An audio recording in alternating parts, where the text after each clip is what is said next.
ବାଲେଶ୍ୱରର ରୋଜାଲିନ୍ ମହାପାତ୍ର ବିଇଡି ସାରି high school teachership ପାଇଁ ପ୍ରସ୍ତୁତ ହେଉଛନ୍ତି। ପରିବାର କହିଲେ 3 ଭଉଣୀ, ଗୋଟିଏ ଭାଇ ଓ ମା ବାପା। ଏକ ପ୍ରାଥମିକ ସ୍କୁଲରେ ବାପା ଶିକ୍ଷକତା କରନ୍ତି। ସେଥିରୁ ଯାହା ଦରମା ପାଆନ୍ତି ସବୁ 4 ପିଲାଙ୍କ ପାଠପଢ଼ା ସହ ପରିବାର ଚଳାଇ ନିଅନ୍ତି। କିନ୍ତୁ ପିଲା ବଡ଼ ହେଲେଣି, ତେଣୁ ଆଉ ବାପା ମାଙ୍କ କଷ୍ଟ ଦେଖିପାରୁନାହାନ୍ତି। ଗୋଟିଏ ରୋଜଗାରରେ ଏତେ ଜଣ ନିର୍ଭର କରିବା ଏକ ପ୍ରକାର କଷ୍ଟକର ହୋଇପଡ଼ିଲାଣି। ବିଶେଷ କରି ରୋଜାଲିନ୍ ଏସବୁକୁ ଦେଖି ଦେଖି ଅନେକ ସମୟରେ ମନ ଦୁଃଖ କରନ୍ତି। କାରଣ ଘରର ବଡ଼ ଝିଅ ସେ, ତା ତଳକୁ ତଳ ଆଉ 3 ଭାଇ ଭଉଣୀ। ସେମାନଙ୍କୁ ବି ମଣିଷ କରିବାର ଅଛି। ତେଣୁ ରୋଜାଲିନ୍ ଓ ତାଙ୍କ ମଝିଆ ଭଉଣୀ ଚାକିରି ପାଇଁ ପ୍ରସ୍ତୁତି ଆରମ୍ଭ କରିସାରିଛନ୍ତି।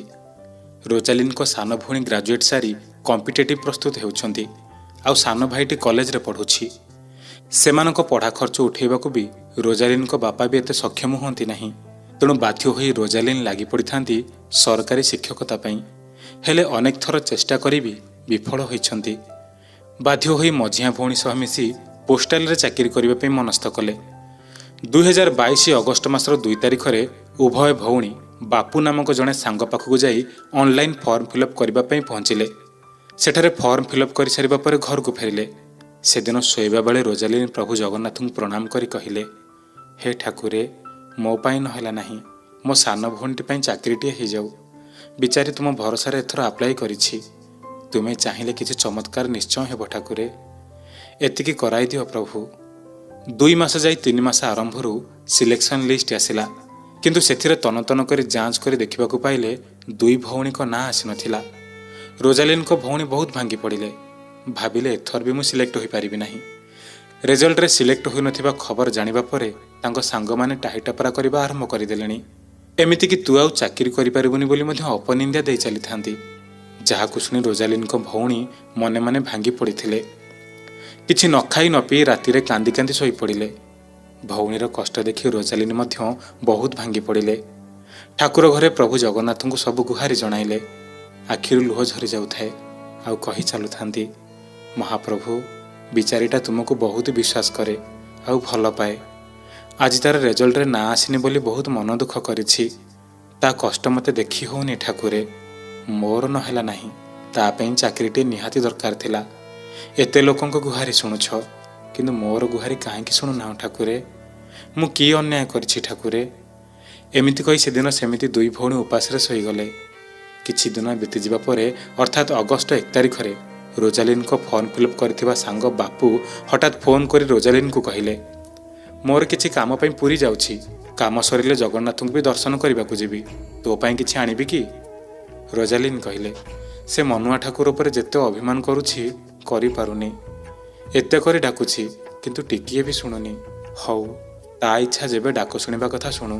ତୁ ମୋ ପାଇଁ ଟିକେ ମହାପ୍ରସାଦ ନେଇ ଆସିବୁ, ଆଉ ଜଣେଇଦେବୁ ଯଦି ଏଥର ମୋ କଥା ନ ବୁଝିଲା ତେବେ ମୁଁ ତା ସହ ଆଉ କଥା ହେବିନି।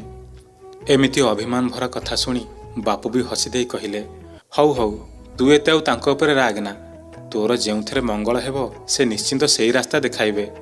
ତୁ ଅଧୈର୍ଯ୍ୟ ହୋଇ ଏତେ ଅଭିମାନ ଭରା କଥା କହନି। ସେ ନିଶ୍ଚିନ୍ତ ଶୁଣିବ, କିନ୍ତୁ ହଁ, ବିଳମ୍ବ ହୋଇପାରେ। ଏମିତି କିଛି କହି ବାପୁ ଫୋନ୍ ରଖିଦେଲେ। ତା ପରଦିନ ଅର୍ଥାତ୍ ଅଗଷ୍ଟ 2 ତାରିଖ ଦିନ ବାପୁ ପୁଣି ଫୋନ୍ କରି ରୋଜାଲିନ୍ଙ୍କୁ ଡାକି କହିଲେ, ତୋ ପାଇଁ ମହାପ୍ରସାଦ ନେଇ ଆସିଛି, ଘରକୁ ଆସେ ନେଇଯିବୁ। ସେହିଦିନ ରୋଜାଲିନ୍ଙ୍କ ବାପାଙ୍କ ଜନ୍ମଦିନ ଥାଏ। ତେଣୁ ରୋଜାଲିନ୍ ମନେ ମନେ ବହୁତ ଖୁସି ହୋଇଯାଉଥାନ୍ତି। ବାପାଙ୍କ ଜନ୍ମଦିନରେ ସେ କାଳିଆ ଠାକୁରର ମହାପ୍ରସାଦ ମିଳିବ, ୟାଠୁ ବଡ଼ ସୌଭାଗ୍ୟର କଥା କ'ଣ ହୋଇପାରେ?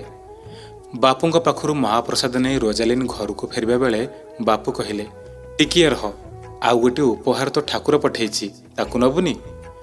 ରୋଜାଲିନ୍ ଆଶ୍ଚର୍ଯ୍ୟ ହୋଇ ପଚାରିଲେ, ଉପହାର? ବାପୁ କହିଲେ, ଶୁଣ, କ'ଣ ଘଟଣା ଘଟିଲା ମନ୍ଦିର ଭିତରେ। ମୁଁ ତ ଦୁଃଖ କଥା ଶୁଣି ପୁରୀରୁ 2ଟା ପେନ୍ ନେଇ ମନ୍ଦିରକୁ ଯାଇଥିଲି। ସେଠୁ ପଣ୍ଡାକୁ 2ଟା ପେନ୍ ଦେଇ କହିଲି, ଏଇ 2ଟି ପେନ୍କୁ ଶ୍ରୀଅଙ୍ଗରେ ଛୁଆଇଁ ଆଣି ଦିଅନ୍ତୁ। 2 ଚାକିରି ଆଶାୟୀଙ୍କ ପାଇଁ ଏହି ପେନ୍ 2ଟା ଆଣିଛି। ପଣ୍ଡା ପୁଅ 2ଟି ପେନ୍କୁ ନେଇ ମନ୍ଦିର ଭିତରେ ଚନ୍ଦନ ଲଗାଇ ଦେଇ ଶ୍ରୀଅଙ୍ଗ ଛୁଆଇଁ ଦେଲେ। ଆଉ ଆଣିଲା ବେଳେ ମୋତେ ଗୋଟିଏ ପେନ୍ ଧରାଇ ଦେଇ କହିଲେ, ନିଅ, ଏଇ ପେନ୍ ନିଶ୍ଚିନ୍ତ ତାଙ୍କୁ ଶୁଭ ଖବର ଦେବ। ମୁଁ ବି ଆଉ ସେ ପଣ୍ଡା ପୁଅଙ୍କୁ ଆଉ ପେନ୍ ବିଷୟରେ କିଛି ପଚାରିଲିନି। ଭାବିଲି ବୋଧହୁଏ ସେ କାଳିଆ ଠାକୁରଙ୍କ କିଛି ନିର୍ଦ୍ଦେଶ ଥିବ। ତେଣୁ ଗୋଟିଏ ପେନ୍ ନେଇ ସିଧା ଫେରିଲି ପୁରୀରୁ। ଏବେ ନେ, ଏହି ପେନ୍ଟି ତ କାଳିଆ ଠାକୁରର ଶ୍ରୀଅଙ୍ଗ ଲାଗି ଆସିଛି। ରୋଜାଲିନ୍ ପେନ୍ଟିକୁ ଧରି ଭାବବିହ୍ୱଳ ହୋଇଯାଉଥାନ୍ତି। ଆଖିରୁ ଲୁହ ଜକେଇ ଆସିଲା ବେଳକୁ ବାପୁ କହିଦେଲେ, ବାସ୍ ବାସ୍, ଆଉ କନ୍ଦାକଟା କରନା, ଘରକୁ ଯାଇ ମହାପ୍ରସାଦ ସମସ୍ତଙ୍କୁ ବାଣ୍ଟିବୁ, ଆଉ ନିଜେ ଖାଇ ଅପେକ୍ଷା କରିବୁ ତା ଚମତ୍କାରିତାକୁ। ବାପୁଙ୍କ ଘରୁ ରୋଜାଲିନ୍ ଫେରିଲେ ସତ, କିନ୍ତୁ ପେନ୍ଟିକୁ ହାତରେ ଧରି କେଉଁ ଭାବନା ରାଇଜରେ ହଜିଯାଇଥିଲେ। ମନେ ମନେ ଭାବୁଥାନ୍ତି, ଆଜି ଯାଏଁ ମୁଁ କେବେ ଶ୍ରୀଅଙ୍ଗ ସ୍ପର୍ଶ କରିନାହିଁ, କିନ୍ତୁ ଏ ପେନ୍ଟି କେତେ ଭାଗ୍ୟବାନ, ଶ୍ରୀଅଙ୍ଗ ଛୁଇଁ ଆସିଛି। ମୁଁ ତାକୁ କେବେ ବି ମୋ ପାଖରୁ ଅଲଗା କରିବିନି। ଘରକୁ ଫେରି ପରିବାରରେ ସବୁ କଥା କହିଲେ, ଆଉ ମିଳିମିଶି ମହାପ୍ରସାଦ ଖାଇସାରିବା ପରେ ଦ୍ୱିପ୍ରହର ଯାକ ରୋଜାଲିନ୍ ସେଇ ପେନ୍ଟିକୁ ଚାହିଁ ଚାହିଁ ମନରେ ଅନେକ କଥା ଭାବୁଥାନ୍ତି। ପେନ୍ରେ ବୋଳାଯାଇଥିବା ଚନ୍ଦନ ବାସ୍ନା ବି ତାଙ୍କୁ ଏକ ପ୍ରକାର ବିମୋହିତ କରି ବସୁଥିଲା। ବେଳେବେଳେ ଜାକି ଧରୁଥିଲେ ତ ବେଳେବେଳେ ଚୁମି ଦେଉଥିଲେ। କହି ହେଉଥିଲେ, ଠାକୁରେ, ବୋଧେ ଏଇଟା ମୋ ଜୀବନର ବଡ଼ ଉପହାର, ଯାହା ତୁମଠାରୁ ଆସିଛି। ଆଉ ଏବେ ମୁଁ ନିଶ୍ଚିନ୍ତ, ତୁମେ ମୋ ପାଖରେ ନିଶ୍ଚିନ୍ତ ଅଛ, ଆଉ ମୋ ଡାକ ବି ଶୁଣୁଛ। ଏମିତି ସେ ପେନ୍ ସହ ଗପି ଗପି ବସି ବସି ସନ୍ଧ୍ୟା ହୋଇଗଲାଣି। ଏତିକି ସମୟରେ ହଠାତ୍ ରୋଜାଲିନ୍ଙ୍କ ସାନ ଭଉଣୀ ଆଉ ଗୋଟିଏ ରୁମ୍ରୁ ଥାଇ ପାଟି କରି କହିବାକୁ ଲାଗିଲେ, ଦିଦି କୁଆଡ଼େ ଗଲୁ? ଶୁଣିଆ, ମୋ ରେଜଲ୍ଟ ବାହାରିଛି, ଆଉ ମୁଁ ସିଲେକ୍ଟ ହୋଇଯାଇଛି। ହଠାତ୍ ରୋଜାଲିନ୍ ଆଶ୍ଚର୍ଯ୍ୟ ହୋଇ ତାଙ୍କ ଭଉଣୀ ନିକଟକୁ ଚାଲିଗଲେ, ଆଉ କହିଲେ, ତୁ ସତ କହୁଛୁ? ରୋଜାଲିନ୍ଙ୍କ ଭଉଣୀ କହିଲେ, ହଁ ଦିଦି, ମୁଁ ସତ କହୁଛି। ମୋର ଜଣେ ସାଙ୍ଗ ଏବେ ଫୋନ୍ କରି କହିଲା, ଥାର୍ଡ଼ ସିଲେକ୍ସନରେ ମୋର ନାଁ ଆସିଯାଇଛି। ଦେଖ, ମୋବାଇଲରେ ବି ବାହାରିଛି। ରୋଜାଲିନ୍ ଖୁସି ହୋଇ ସାନ ଭଉଣୀକୁ ଆଲିଙ୍ଗନ କରି ଖୁସିରେ କାନ୍ଦି ପକାଇଲେ। କୋଳାହଳ ଶୁଣି ବାପା ମା ବି ଭଉଣୀମାନଙ୍କ ପାଖକୁ ଚାଲି ଆସିଲେ। କହିଲେ, କ'ଣ ଖୁସି ହେଇଯାଉଛ ଦୁଇ ଜଣ? ରୋଜାଲିନ୍ କହିବାକୁ ଲାଗିଲେ, ବାପା, ମୋ ଡାକ ସେ କାଳିଆ ଠାକୁର ଶୁଣି ନେଇଛନ୍ତି। ଆମ ଝିଅ ସିଲେକ୍ଟ ହୋଇଯାଇଛି। ଜାଣିଛ ବାପା, ଆଜି ସକାଳୁ କାହିଁକି କେଜାଣି ମନଟା ମୋର ଆଜି ପୁରିଲା ପୁରିଲା ଭଳି ଲାଗୁଥିଲା। ଭାବୁଥିଲି ଆଜି କିଛି ଭଲ ଖବର ମିଳିବ, ଆଉ ଏବେ ଏବେ ଆମକୁ ମିଳିଲା ଏହି ଖବର। ଜାଣିଛ ବାପା, ମୋ ସାଙ୍ଗ ବାପୁ ମୋ ପାଇଁ 2ଟା ପେନ୍ ଠାକୁରଙ୍କ ଶ୍ରୀଅଙ୍ଗ ଛୁଇଁବା ପାଇଁ ନେଇଥିଲା, କିନ୍ତୁ ସେଠି ଗୋଟିଏ ପେନ୍ ସେ କାଳିଆ ଠାକୁର ଦେଲା। ଏବେ ମୁଁ ବୁଝିପାରିଲି, ସେ ଗୋଟିଏ ପେନ୍ ଦେଇ ଜଣାଇଦେଲା, ଜଣକର ଚାକିରି ହୋଇଯାଇଛି। ମୋର ନହେଲା ନାହିଁ, କିନ୍ତୁ ଯାହାର ଚାକିରି ବେଶୀ ଦରକାର ଥିଲା ତାକୁ ମୋ କାଳିଆ ଠାକୁର ଚାକିରିଟିଏ ଦେଲେ, ଆଉ ମୋ କଥା ରଖିଲେ। ଏହାଠାରୁ ଖୁସିର କଥା କ'ଣ ହୋଇପାରେ? ରୋଜାଲିନ୍ ଏବେ ସେହି ପେନ୍କୁ ହିଁ କାଳିଆ ଠାକୁରଙ୍କ ଉପହାର ଭାବି ନିଜ ପାଖରୁ ଦୂରେଇ ନାହାନ୍ତି, ଆଉ କାଳିଆ ଠାକୁରଙ୍କ ସେହି ଚମତ୍କାରିତାକୁ ପ୍ରଚାର ବି କରୁଛନ୍ତି। ସତରେ କେମିତି କେଉଁ ବାଟରେ କାମ କରିଦେଉଛି କେବଳ ତା ଛଡ଼ା କିଏ ଜାଣିପାରିବ? ବାଲେଶ୍ୱରରୁ ରୋଜାଲିନ୍ ମହାପାତ୍ର ଭଉଣୀ ପଠାଇଛନ୍ତି ଏହି ଅନୁଭୂତିଟି।